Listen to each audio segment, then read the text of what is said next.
दो भाइयों की लड़ाई। पिता के सामने उसके दोनों बेटे पिता की प्रॉपर्टी के लिए लड़ने लगे। देखते ही देखते झगड़ा बड़ा होता चला गया। ऐसी परिस्थिति में पिता का रिएक्शन बड़ा आश्चर्यचकित करने वाला था, क्योंकि बेटों को लड़ता हुआ देखकर वो जोर जोर से हंसने लगा। दोनों बेटों का ध्यान जब अपने पिता पर गया तो उन्हें लगा शायद सदमे से उनका बाप पागल हो गया है। दोनों ही बेटे बाप के पास दौड़कर आए। बेटों ने अपने बाप से पूछा कि पापा, आप क्यों बेवजह हंस रहे हो?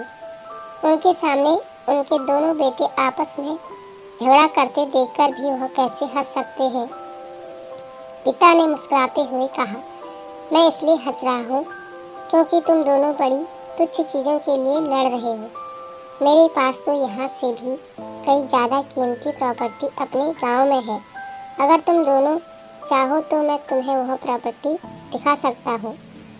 दोनों बेटों की आंखों में चमक आ गई। उन्होंने कहा वो जरूर देखना चाहेंगे। अगले दिन बाप और दोनों बेटे कुछ सामान पैक करके गांव की बस में बैठकर अपने गांव के लिए निकल गए। गांव में पिता अपने दोनों बेटों को एक आलीशान हवेली की तरफ लेकर जाने लगा। वह जैसे जैसे उस हवेली के करीब पहुंचते गए तो उन्हें हवेली का असली रूप नजर आने लगा, जो अब खंडहर में तब्दील हो चुकी थी। हवेली के पास पहुंचकर बाप हवेली के बाहर बैठकर फूट फूट कर रोने लगा। अब बाप को इस तरह रोता हुआ देखकर बेटों ने उसे चुप कराने की कोशिश की और पूछा कि आप क्यों रो रहे हैं? बाप ने कहा कि बरसों पहले मैंने इसी हवेली को पाने के लिए अपने भाई से झगड़ा किया था। भाई का दिल बड़ा था, उसने मुझे यह हवेली दे दी, लेकिन फिर वह मुझसे कभी नहीं मिला।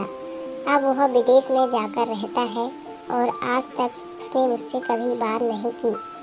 देखो, जिस हवेली को पाने के लिए मैंने भाई के अनमोल रिश्ते को खो दिया, वह हवेली आज वीरान है। तुम दोनों भी वही गलती करने जा रहे हो जो मैंने बरसों पहले की थी। तुम दोनों भी उन्हीं तुच्छ चीज़ों के लिए लड़ने लगे हो, जिससे आगे जाकर रिश्तों की कीमत शून्य होगी। तो दोस्तों, ये कहानी आपको कैसी लगी हमें कमेंट सेक्शन में ज़रूर बताएं। साथ ही वीडियो को लाइक, शेयर और चैनल को सब्सक्राइब अवश्य करें। धन्यवाद।